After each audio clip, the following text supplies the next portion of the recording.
चाळीसगावला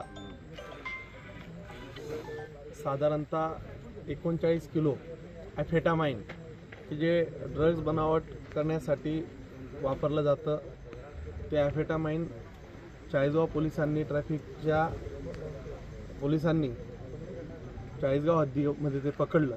खरं तर त्याची ज्यावेळेस माहिती घेतली त्यावेळेस असं लक्षात आलं की ह्या ड्रग्सची किंमत साधारण 1 करोड ते 1.5 करोड रुपये पर किलो, म्हणजे 40 ते 60 कोटी रुपयाचा ॲम्फेटामाइन ड्रग्स हे चाळीसगावच्या हद्दीत हस्तगत करण्यात आलं। खरं तर हे जी गाडी आहे त्या सगळ्यांची आम्ही माहिती घेतली, पोलीस प्रशासनाने माहिती घेतली। हे दिल्लीहून निघालं होतं, इंदोर धुळे या मार्गाने ते औरंगाबाद आणि बँगलोरला डिलिव्हरी करण्याचं त्यांचं ज्या कमिटमेंट होत्या अशा सांगण्यात आल्या।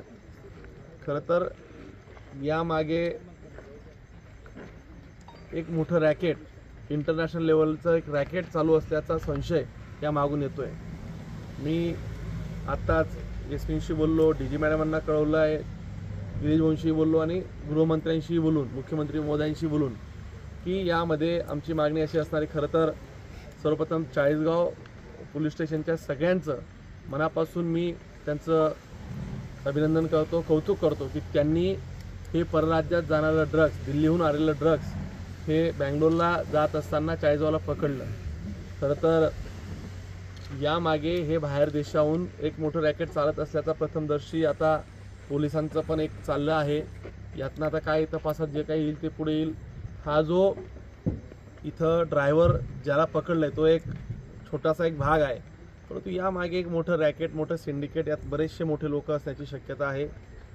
यामध्ये मोठ्या एका मुंबईच्या सेललाच किंवा या संदर्भातल्या NCBच्या नार्कोटिक्स ब्युरोलाच हा तपास देऊन आणि हा तपास सखोल करावा अशी मागणी या माध्यमातून मी करणार आहे। खरं तर यामागे एक मोठं अर्थकारण, देशातली एक पॅरलल अर्थव्यवस्था या माध्यमातून उभी करण्याचे काही लोक प्रयत्न करत आहेत।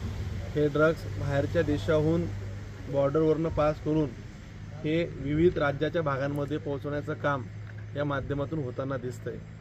मला असं वाटतं की यात आता पुढे काय होईल मला माहिती नाही, म्हणजे पुढे या तपासात आता पोलीसही तपास करतील, परंतु या माध्यमातून राज्याला आणि देशाला या अशा बाहेरच्या सगळ्या शक्तींकडून एक मोठा धोका हा निर्माण झालेला दिसतोय। यामध्ये जे कोणी लोक इन्व्हॉल्व असतील यांना सगळ्यांना गजाआड करण्यासाठी मी स्वतः पाठपुरावा करणार आहे। आज साधारणतः आता SP पण म्हटले की मी स्वतः चाळीसगावला येतोय, तेही पोहोचतील आणि या माध्यमातून जे काही असेल तर तपासातून जे काही देशातल्या अनेक ठिकाणचे जे लोक असतील त्यांच्यापर्यंत पोहोचण्यासाठी त्या टीमला आम्हीही सांगणार आहोत।